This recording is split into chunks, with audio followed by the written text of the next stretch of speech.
Hello, everyone, and welcome back to the Ancestral Astrology course. This is session 3, where we will be looking at familial patterns, the energetics, the astrology, and finding ways to express them through creative means.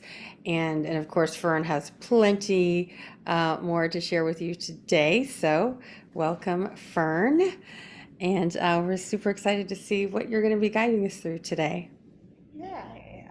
All right, so welcome everybody. We had a great community meeting last night, and it was a small group, but I really love that because it gave me an opportunity to connect with folks a little bit more closely and answer some questions. And interestingly, a lot of people had questions about topics that we're going to be talking about today. So we did do a little bit of extra in the group, and we'll have that recording for you after this class, as Christine and I were talking about. So today we are going to start with a little bit of a prayer honoring to our ancestors of spirit, of blood, and also of the land. And since we spoke last, I'm in a different land. I'm coming to you from Oaxaca, Mexico right now. And so I want to honor the ancestors of this land, the Zapotecs, the Mixtec, and all of the indigenous peoples of this land. So if you have ancestors that you want to honor, you go ahead and do that now. And also just to reconnect with our grounding cord and remembering that we are connected to the earth. If you want to breathe into that and just feel yourself in your body. Feel that root that connects you to the earth. Breathing into that. Breathing down. Breathing that energy back up.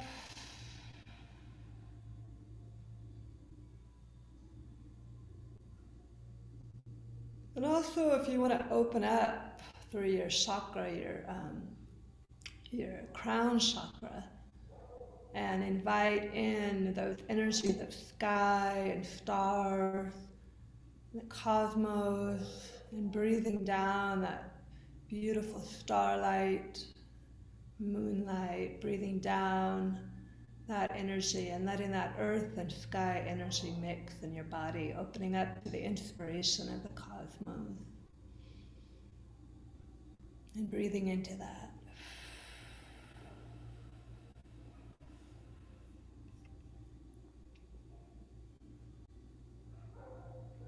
Okay.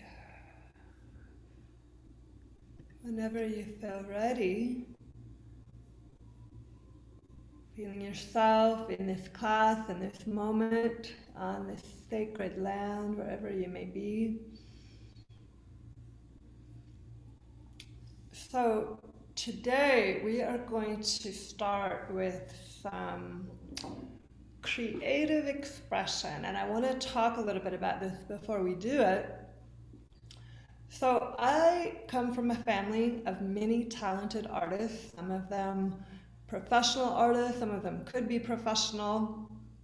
I myself did not get the visual artistic gene, so I'm like just a notch above a stick figure artist.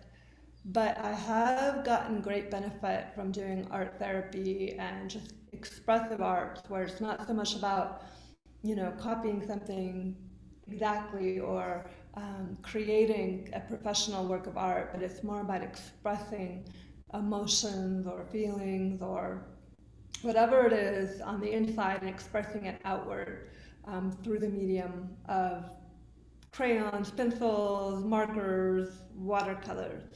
So we're going to do a little bit of that today.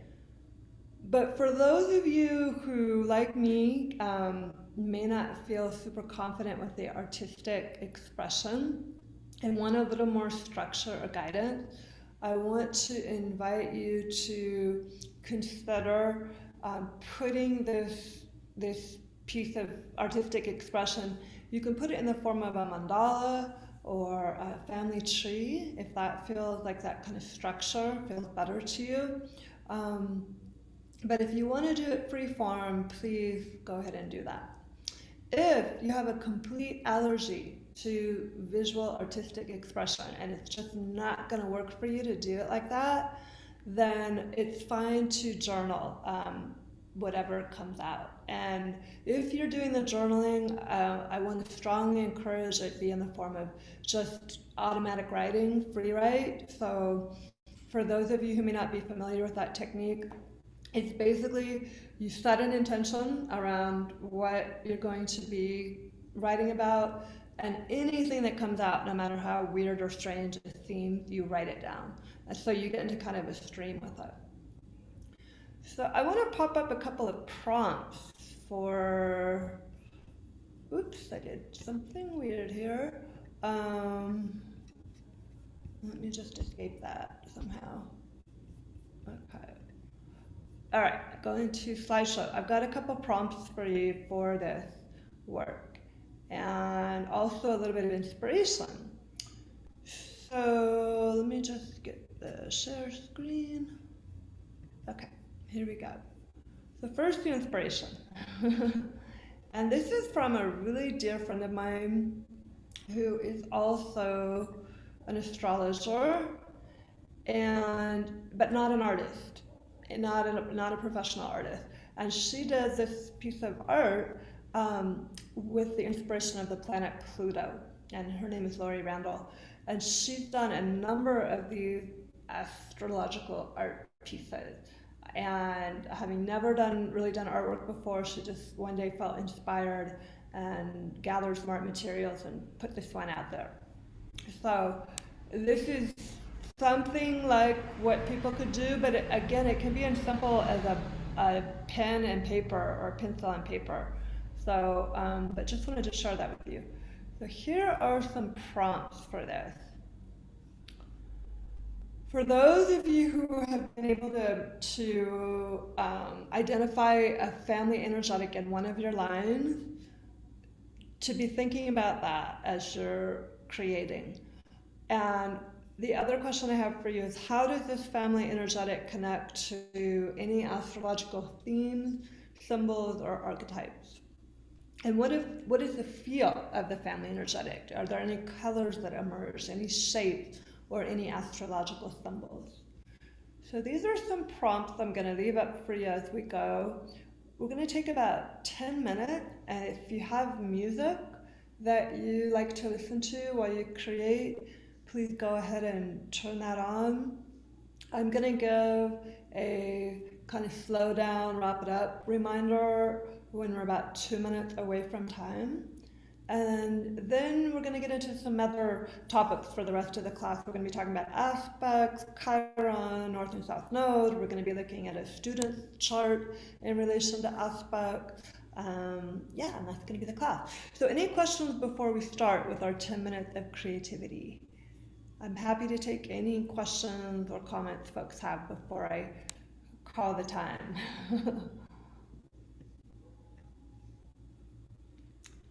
So far, not seeing anything. I would be hanging out here though if people want to, as we're going, if anything comes up, please feel free to just message me, maybe private message me so we don't distract from other people. And so we are at 1:11. Oops, I'm in Central Standard Time now. So we're at 11 after the hour, whatever hour you happen to be on. We're going to go to 21 after the hour. So, all right, let's get ready to create.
Okay, so coming back from our short deep dive into ourselves and our creativity and our family lineage,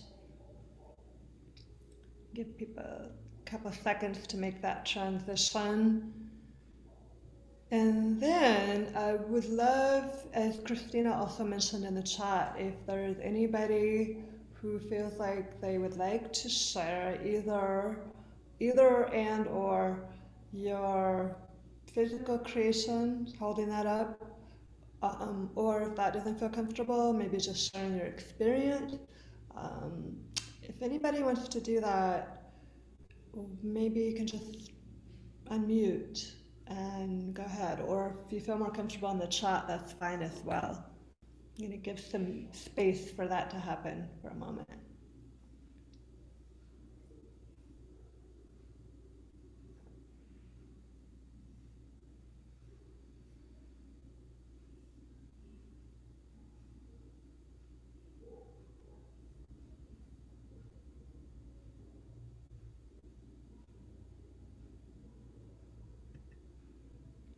Okay, so we cannot unmute. How about this? Because I'm not exact. Christine, can you help with that? Um, I just turned it. Okay, so just so that you know, because we've had people interrupt the teaching, and I don't like when that happens, and it can also be disturbing for the teacher. I turned off the ability for people to unmute themselves, but I just turned it back on, so you should be able to unmute yourself now. But if not, let us know if you want to speak, and then we can unmute you. It's simple as that. Katie said she'd be happy to share briefly. So, Katie Ring, I'm going to ask you to unmute.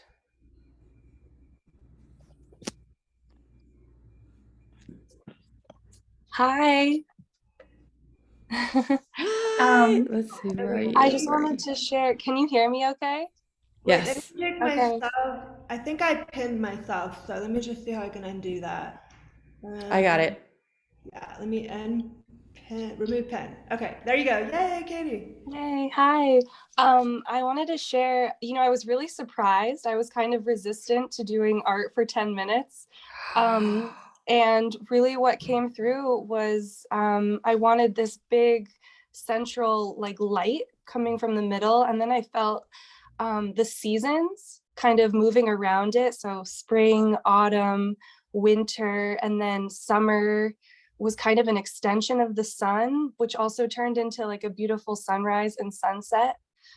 I felt like earthy energy of roots and blood and this sort of some words that I really felt expressed what I was experiencing was bloodline, movement. The sun kind of turned into the moon as well. Fluidity, change, warm colors, my elemental power, rhythm, Mother Earth. So I'm sensing something coming through is just a lot of warmth and sun and fire for me at this moment. So thank you. I just wanted to share. Yay, thank you, Katie. That's beautiful. And I appreciate you sharing. That's wonderful. Thanks for sharing the words that came up too. That's really helpful. Okay, so let's see, what else have we got here? It looks like Karen said she would share. So, um, Christina, can you unmute Karen I'm Parrish? unmuted now. There was just a brief pause in that unmute, and now it's fine. Thank you. Okay. Well, I've been traveling this weekend, so I kind of came to this on the fly, but I got some wonderful words and imagery that now I pulled out my art supplies and I'll begin working on. So there's so much Aries fire in the sun and moon of my family. That's my sign. But anyway, so I started to work with the element of fire. There's also some Leo. So the warrior goddess of my astrology came manifesting in different parts of my family expression in the sun, moon, and midheaven of family members. So various expressions of the warrior goddess. and how she might manifest differently, like Kuan Yin, Artemis. There are different ways that I imagine the warrior goddess can manifest, and definitely the warm colors of a fire sign in the sun, red, orange, and yellow, also white. And then we have a lot of the element of earth, the presence of Capricorn in my family line, and which is also my moon. So so my moon in Capricorn is another solar body.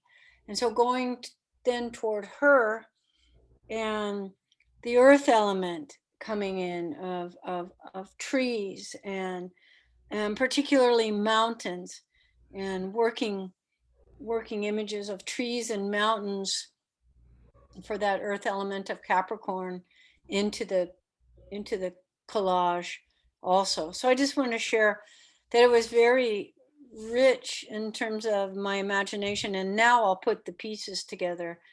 So thank you for that. Absolutely. Thank you for sharing, Karen. Wonderful. Um, we have time for one more, and I see Dr. Tamara Rose. Maybe we'll unmute her and have her share on screen, and then I'm seeing some people share in the chat, so we can read about that too. Thank you, Karen. So thank you. So I am very new to astrology, but what I have been finding out is that there is a lot of Black Moon Lilith in my maternal and my paternal lineage. Like my mom and I share the exact same planet in Black Moon, in Black Moon Lilith. And so does my grandmother, my maternal grandmother, and then my paternal grandmother, and then like I said, also, you know, excuse me, my maternal grandmother. And it's just very interesting. I mean, because it's like all through the entire chart. And what's interesting to me is that even before I started to really dive a little bit deeper into astrology, is that the name Lilith came to me, and I had no idea about Lilith, who she was, what it was, or anything like that.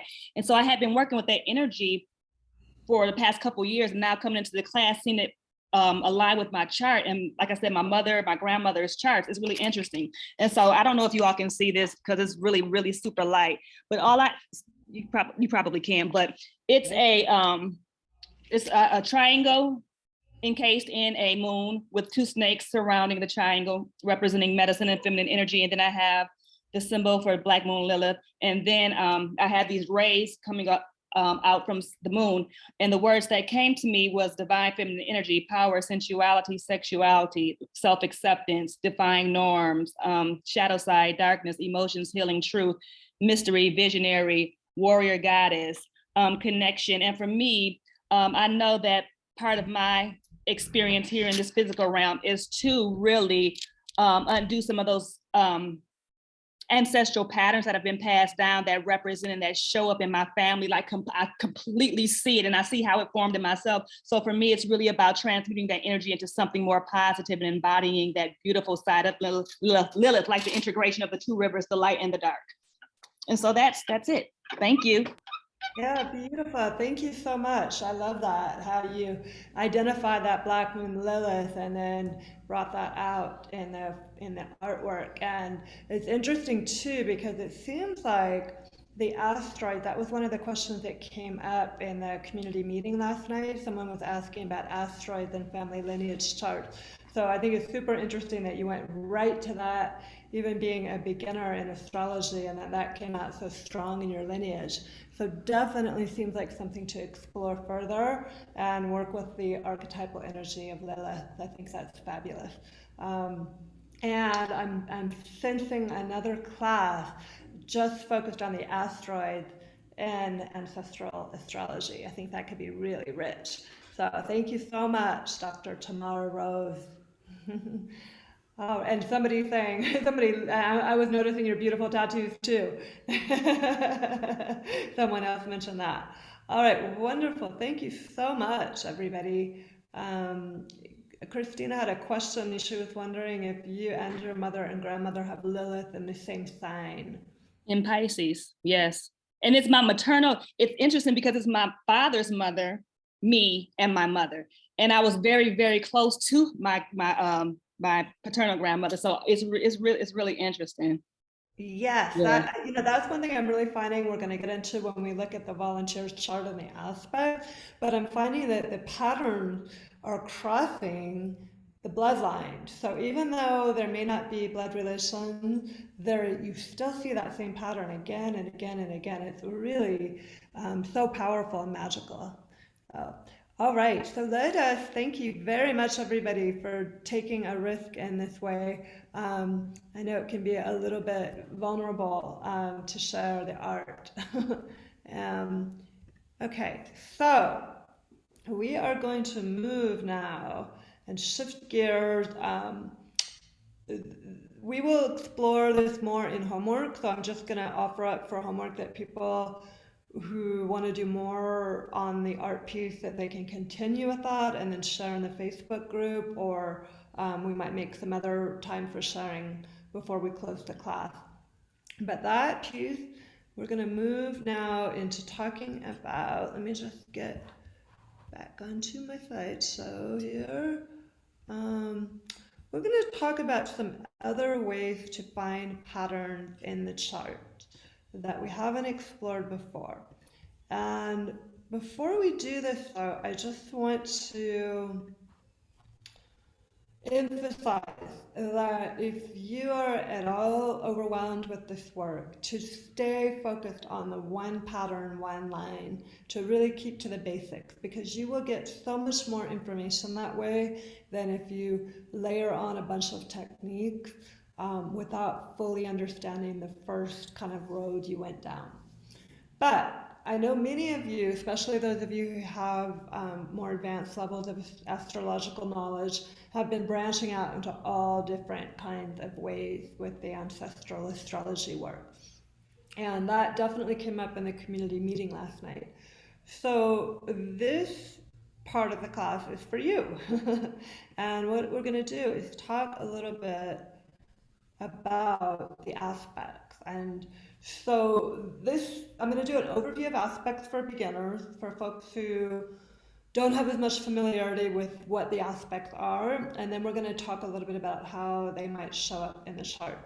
And actually, whoops, hold on just 1 second, because I think I might have mixed things up here a little bit. I did. Okay. I'm actually we're going to save the aspects because I want to talk about Chiron and the nodes first. So let's hold aspects. We're going to talk about Chiron and the nodes. Let me just get back to share screen. Okay.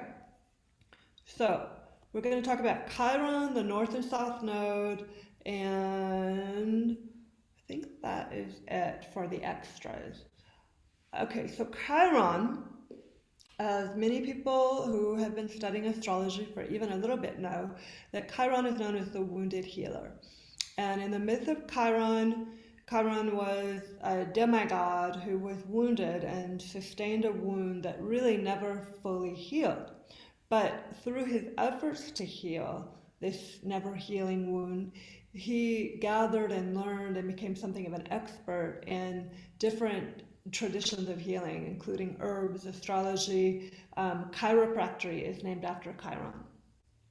Chiron is also known as a bridge builder, and the orbit of Chiron is somewhere between Saturn and Uranus. So Chiron is a bridge between tradition and structure and all those Saturn kind of putting in a box and making a container, and Uranus, which is breaking out of tradition and structure and having freedom and experimentation.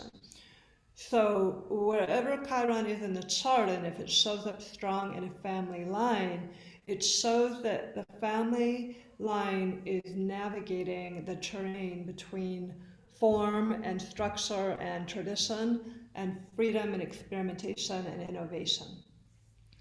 In my own chart, and I've seen this in clients and friends as well, because Chiron has a return of about every 50 to 51 years, I found in my chart that both of my grandmothers share the same Chiron as myself. So they have Chiron in Aries, I have Chiron in Aries.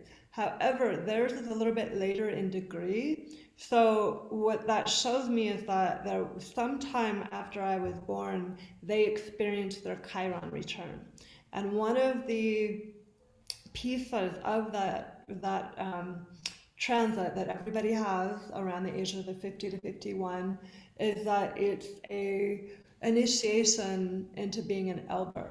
So I've been calling it the grandparent signature. Not that everybody has grandchildren around that time, but there is this dynamic that happens when someone does become a grandparent around that time, that they travel that chironic path of discovering how to find the healing potential of a wound that may never be healed, but they look at how they might pass on their healing knowledge and wisdom to their descendants.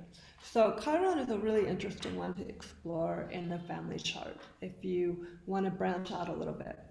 I also have down here that Chiron's a maverick. There's a bit of that experimental Uranian feel to Chiron. Also, there's a wildness to Chiron because Chiron is the centaur, half human and half animal. So this is a part of our nature that is hard to define, and there's an instinctive quality about it. So that's Chiron. And we've got the north and south nodes of the moon. And the north node is, in terms of family, if you see a north node, south node connections in the family chart, you're looking at themes of how the family lineage is spiritually evolving or having a revolution. So there may be a very strong theme of evolution and growth in the family line, that they're here to really kind of experiment, try new things. So the North Node tells how a family line stretches towards growth. The sign and house that the North Node is showing up in the family line is going to show what is unfamiliar or unknown to that family line.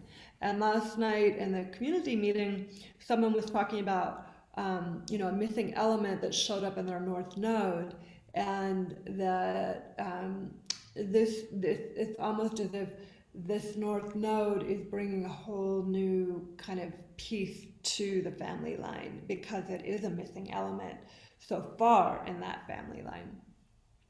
And then the North Node also talks about how the family learns about faith, trust, and openness. With the South Node, if you notice a lot of planets, or the South Node is really standing out. So for example, let's say you've got several generations where there's planets consistently conjunct or even square a South Node. We're going to look more at conjunction because square would affect the North Node as well. So let's say you've got a family line where there's many, where there's a planet, doesn't have to be many, could be, but let's say at least one planet conjunct the South Node. So that's going to make the South Node stand out. And apologies here, it looks like I wrote North Node twice, but this is the South Node, the upside down horseshoe, the symbol. So if you have a South Node emphasized in your family line, this is going to show that the comfort zone of a family lineage is really amplified, that this family line is going to play it safe a little bit. There's kind of a Saturnian influence where there's a sense of contraction or almost stagnation in this family line. This also shows what might be familiar or known to a family line, and the sign and house, if you have the house information, but specifically the sign, because most people will have that even if they don't have the birth time, is going to show where the family has been. So the element, the modality, and the sign of that South Node gives clues around where that family is comfortable in, what kind of territory or waters or kind of nature that family feels safe and just more at home in. So that's some of that nodal influence. This is one thing I wanted to highlight because there's a lot of people who do not have birth times for several generations, but there are people who do have birth times. And if you have the birth times for at least 3 generations, then you can use the astrological houses as one more angle to gather information about your family line. So if you do have that information and you're noticing that a particular house, or maybe more than one house, a couple houses, stands out, this is going to give you information about where in life this family shows up. The repeating houses is going to give information or clues on the areas of life that are either very important and in need of healing for that family line. So that's a little bit on the houses. Okay, any questions about that before we move into aspects? I know it's a little bit of a whirlwind tour, but I did want to fit in something about Chiron, the nodes, and the houses, because that has come up in people's questions. I'm just going to back up into aspects while we see if there's any questions.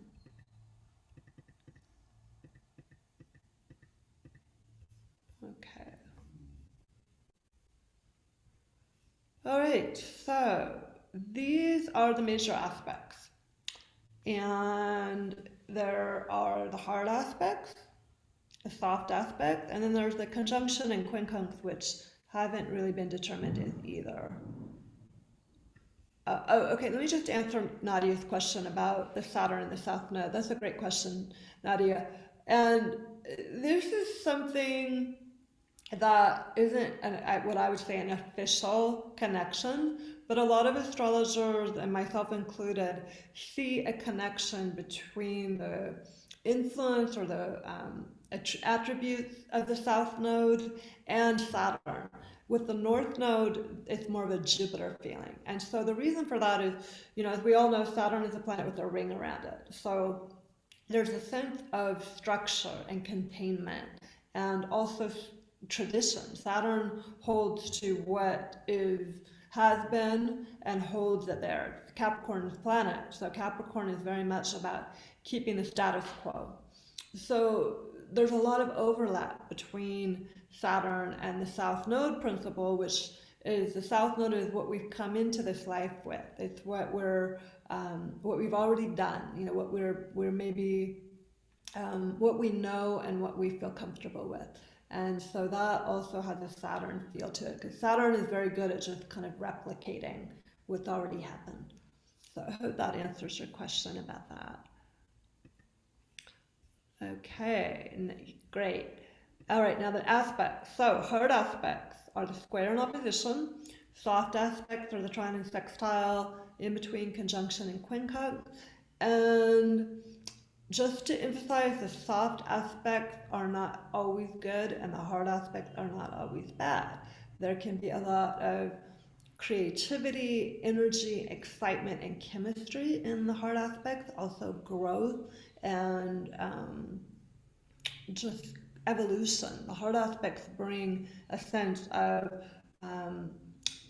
becoming something that was not there before.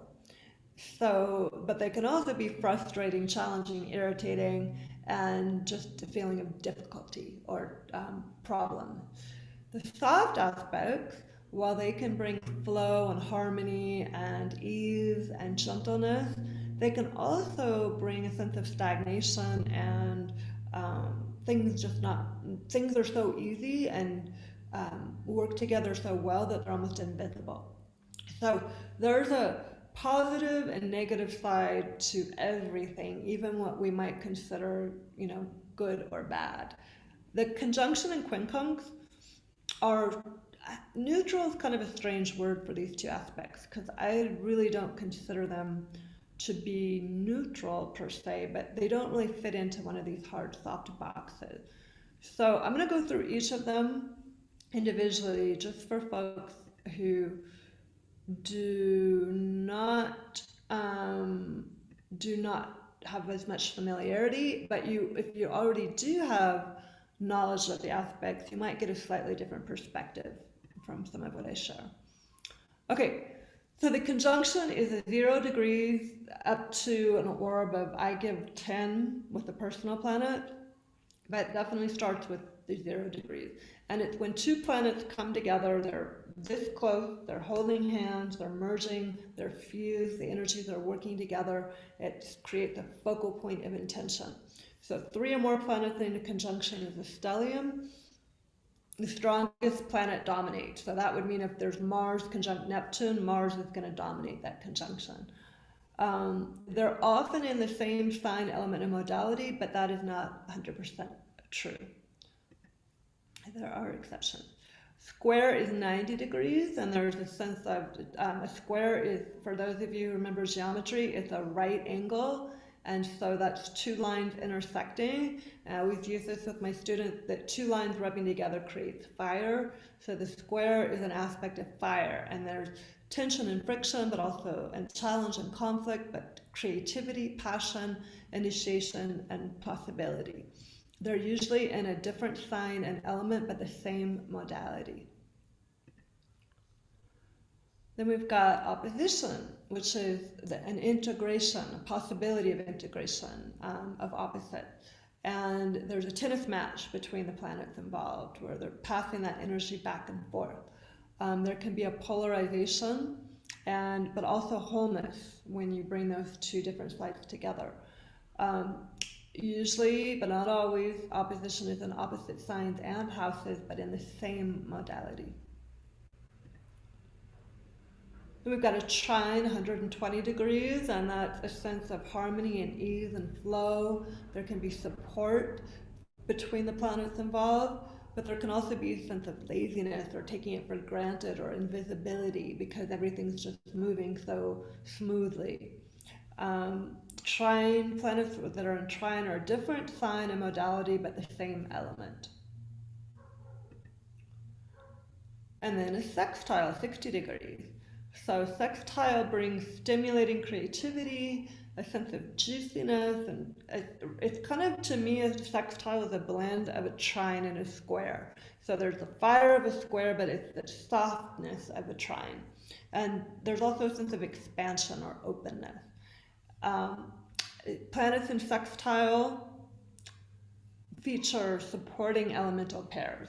So air and fire, water and earth, the elements support or feed each other. And then there's the quincunx, one of the most interesting to me of aspects. And I'd be curious to see how this shows up for all of you if you explore it in family charts.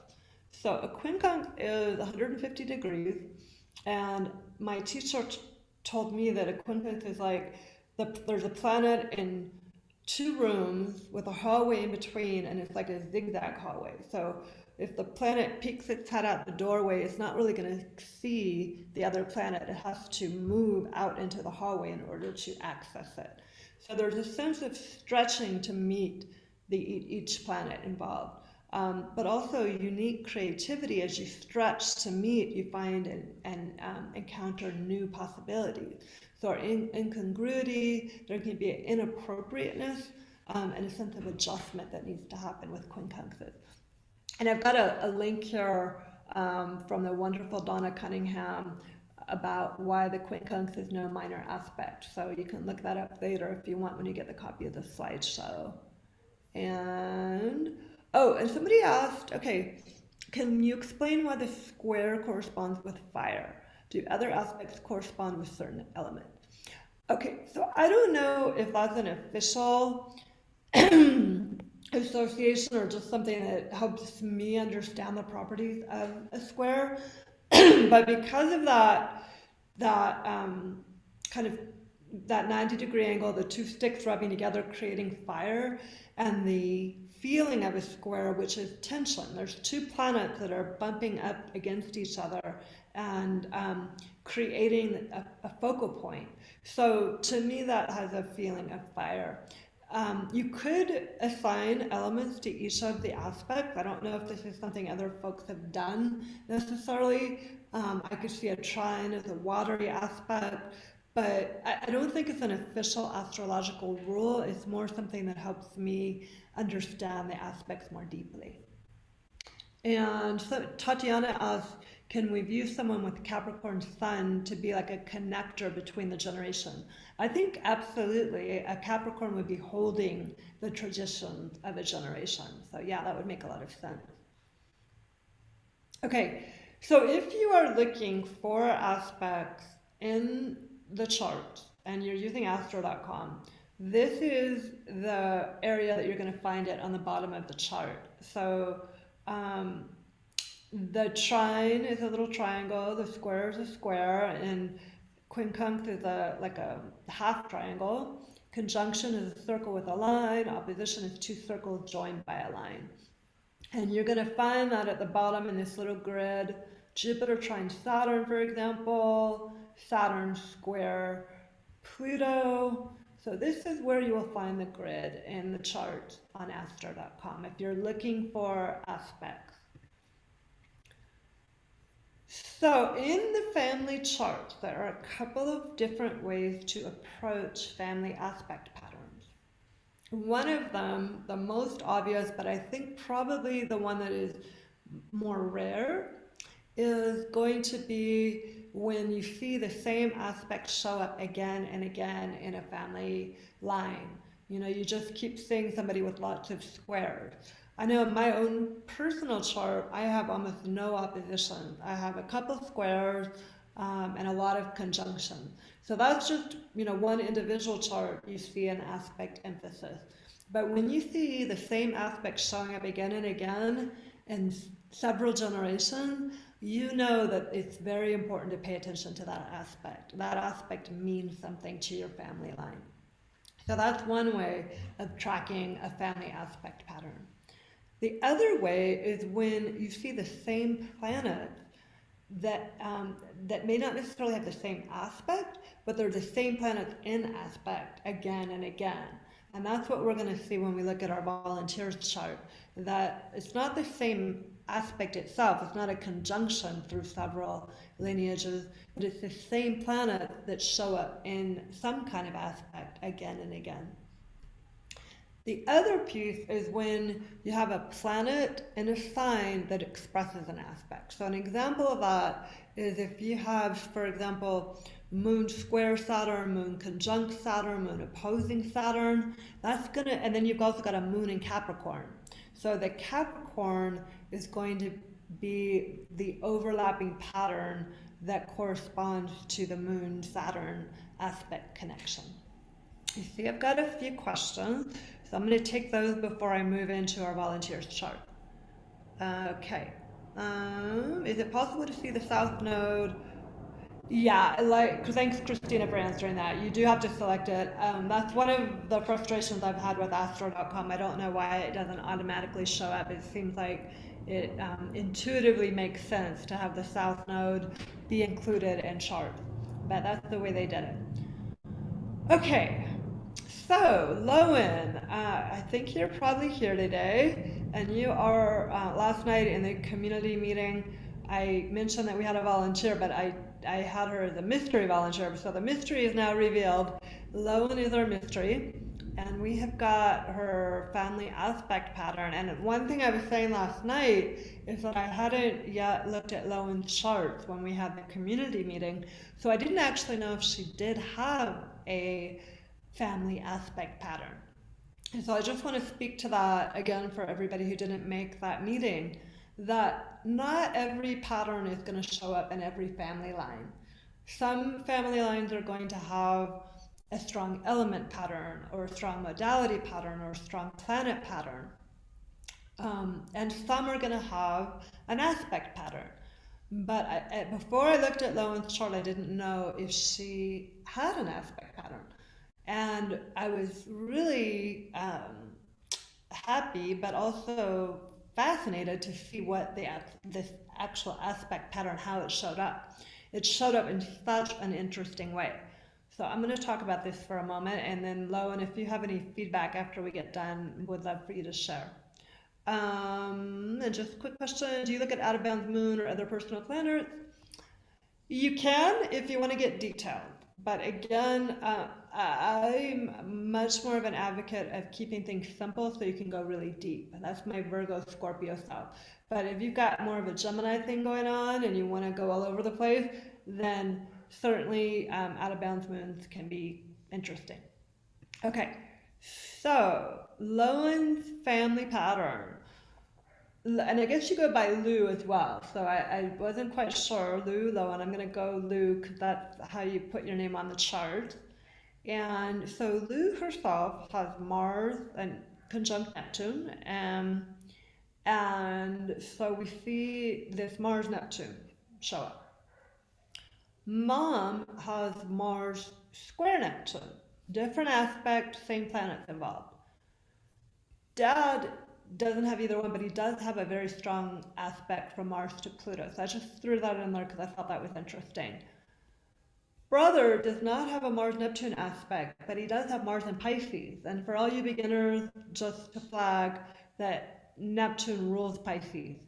So we see this Mars Neptune pattern in brother's chart, even though there's no aspect involved. Mars is in Pisces, very strong. Okay, sister does not have a Mars Neptune aspect, but she has Venus square Neptune. I'm going to come back to that because this is interesting. The mom's grandma has Mars sextile Neptune. Mom's grandpa has Mars sextile Neptune. Maternal line's great grandma has Mars sextile Neptune. And maternal line's great grandpa has Mars square Neptune, very wide orb, but I included it because of all the Mars Neptune action in the family overall. So here's a couple things I want to highlight in particular.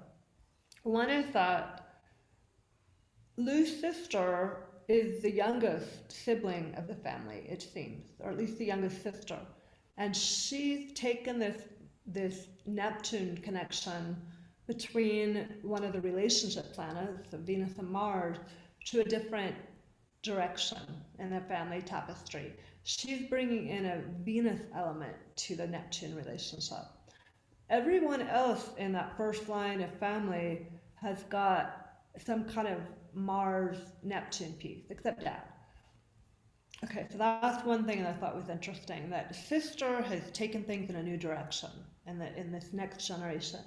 The other thing I thought was fascinating was that we've got maternal grandma with Mars sextile Neptune. Neptune is at 29 Leo, and this is an out of sign sextile, but I included it because it's still under the 10 degrees, and it's part of this bigger pattern. Her father, the maternal grandma's father, has Mars at 29 Leo. So her father's Mars is exactly conjunct his daughter's Neptune. So that further emphasizes this Mars-Neptune piece. The other thing I want to flag is that we've got Mars sextiles in the older generation that have turned into a little bit harder aspects than the younger generation, or a neutral in the case of Mars and Pisces and Mars conjunct Neptune. So something's happening to this relationship between these two planets as it trickles down the generation. So thank you so much, Lou, for sharing your chart. It was super fascinating to take a look at. And I just want to open it up to you if you want to share either in the chat or unmute yourself for a moment, anything about any reflections here.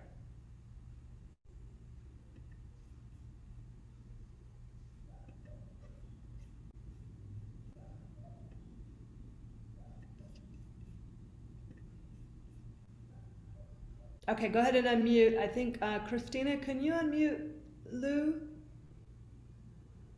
I'm wondering. Yes. Let me see. Is that Lowen? Okay, yeah. There Okay. we go. Let me just take myself off the screen here. Okay, perfect. So yeah, that is a pattern that I actually had not picked up on. So that's really interesting to think about. I'm still kind of trying to match that up to my family narrative. In terms of Neptune being, so my family has a pretty religious background, and my dad is kind of like he's the most religious one, and I kind of expected to see a more prominent Neptune theme for him. So it's actually interesting that he's the one that doesn't have that. But then at the same time, I relate my own Mars Neptune conjunction to I being definitely more of a passive person, and that's something that my I know for my mom, that's a shared experience that we have both had struggles around, struggling to kind of assert ourselves. Um, I mean, as well as my sister too, we've talked about that as well, even though, yeah, that's showing up as Venus. Yeah, that's really interesting. I'm definitely going to be thinking more about how that relates to our family dynamic. Great. Thank you so much for sharing, though. That's really interesting to hear how Neptune is active in your charts in real life, so to speak. Um, and yeah, it seemed like that Mars Neptune theme was really strong in your mom's lineage, that it really came down through that more strongly. So yeah, I'd be curious to see after you explore kind of the difference between the sextile and then how that has kind of transmuted into the square and conjunction, and then the Mars and Pisces in your brother's chart. Just what comes up for you around that. I think it can be really fruitful. Ooh, yeah, definitely. Thank you so much. Absolutely. Thanks for sharing and volunteering your chart. Okay, so what we are going to do now is, now that you've seen an example of what some aspect work can look like, I am going to give you about 5 minutes to pick an aspect pattern. Hopefully, you have one. If not, we're just gonna have you maybe pick an aspect that you're interested in, okay, and see how this shows up in your family line.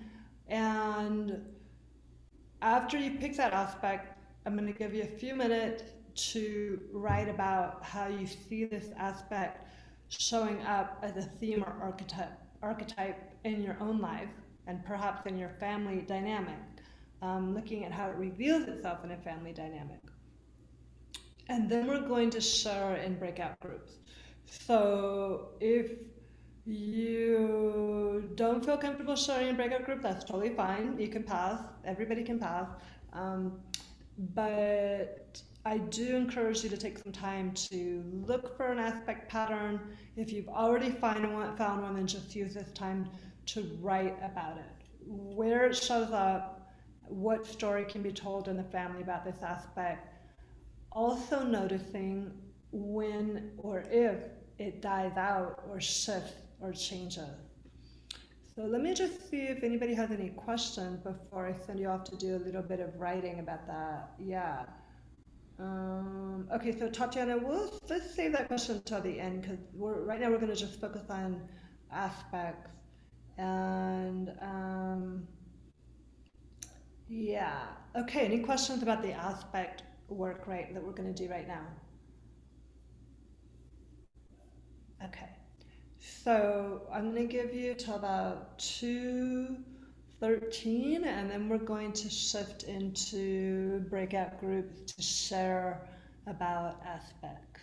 Okay, and if any questions come up, please just go ahead and share those in chat.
Okay, I'm realizing a little bit of a need to share maybe about how I look for aspect patterns and how I did it in um, Lou's chart. For those of you who may be feeling a little stuck in finding an aspect pattern. So I'm going to share about that. And for those of you who are already good with it, you've got your aspect patterns, just mute my voice and keep writing. But for those of you who might find it useful to hear about how I did it with the Luz chart, I'm going to keep sharing before we go into breakout groups. So what I did was I started with the Luz chart and I looked for notable aspects. And I found two. One was the Mars-Neptune conjunction, and she also had an aspect between Mercury and Pluto.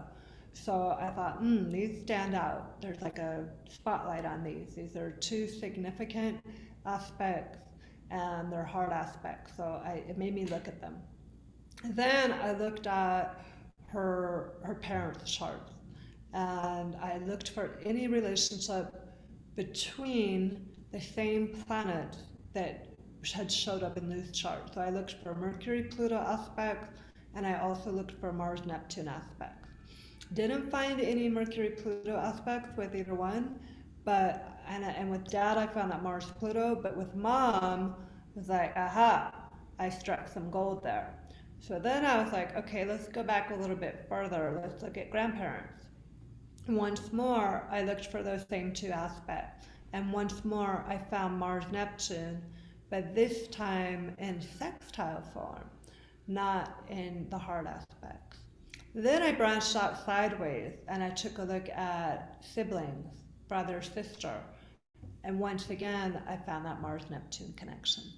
So what I'm saying is that it's probably best to start with you, your individual, and look for any aspects that stand out in your own chart, and then to kind of work your way up the generation and sideways and see if there's any replication. So I hope that's helpful. I want to see if there's any questions about that before I put you into breakout groups to talk about aspects in the chart, aspect patterns in your generational chart. So any questions before we go into breakout groups about finding or interpreting aspects?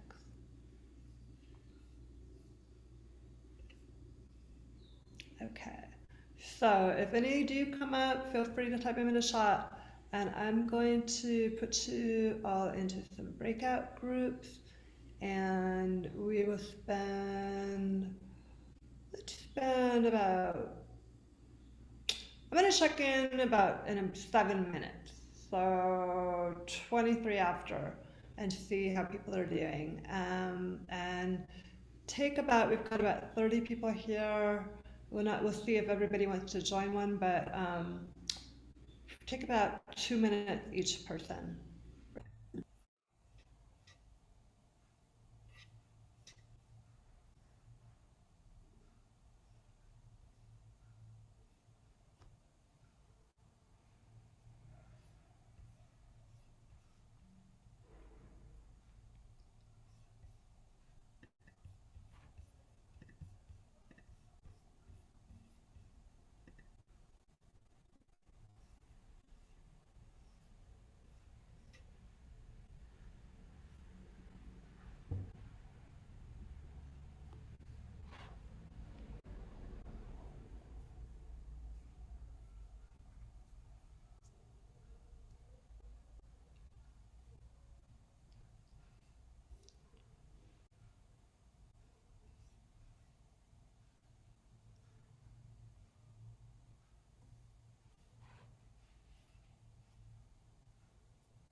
Okay, so first of all, I want to apologize for the breakout group kerfluffle, so to speak. Zoom, what can I say? Sometimes it works great, sometimes not so much. So I was hoping to break you all into smaller breakout groups and have it go a little smoother, but that didn't happen. So I hope you all made the best of it and were able to get some a little bit of insight on aspects at any rate. But that is going to be part of the homework which is to keep working with an aspect pattern, find it, explore it, write about it, talk about it. Just, if you need help with that, ask in the Facebook group, and I will try to provide more support with that. Zara had a question, but can we talk about family karma significators for that? And I would absolutely say Saturn and the North and South nodes. So when you see, and I think Zara, you were the one who had a Chiron showing up in conjunction with the node. So that would be something. The whole issue of karma has a lot of different meanings to different people, and that would be a whole class in itself.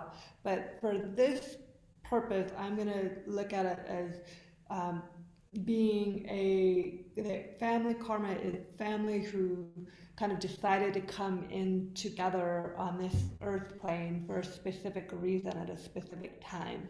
So how you would look at where that shows up in the chart would be the North and South node and Saturn in particular. So here's the homework really quickly.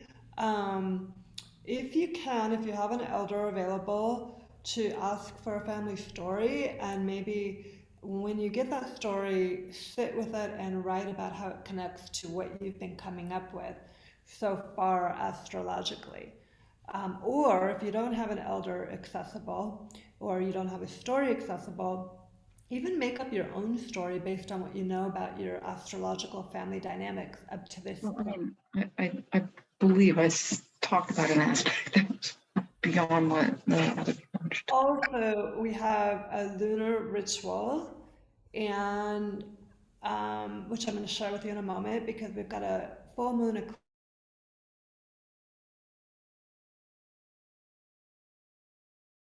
Whoops. Okay, we have what I was going to say is we have a full moon eclipse coming up next week. So there's a lot of interesting eclipse energy afoot, particularly if it is aspecting your chart in particular. So just paying attention to how that shows up in your life this week. Full moons are about illumination and understanding and revealing of, particularly this one with the Scorpio Taurus piece, revealing of things that have been hidden. So the other piece is too, if you feel moved to share your art and writing in the study group or on the Facebook page or with a family member. And then finally, to keep working with the aspect pattern, to find one and explore it on your own time. So here's a full moon lunar eclipse ritual as a suggestion, absolutely not a, this is optional. So this is put a bowl or a glass of clean water under the light of the full moon, offer a prayer to the moon, thanking her and asking her to help you transform your relationship to your lineage in a way that is healing, uplifting, loving, and powerful for all involved. Let the water sit for several hours overnight, and in the morning drink the water, drinking in the healing full moon vibes. So this would be in your Google Drive folder in the slideshow, and I think that's it. So let me just see, I got one more question. Yes, okay.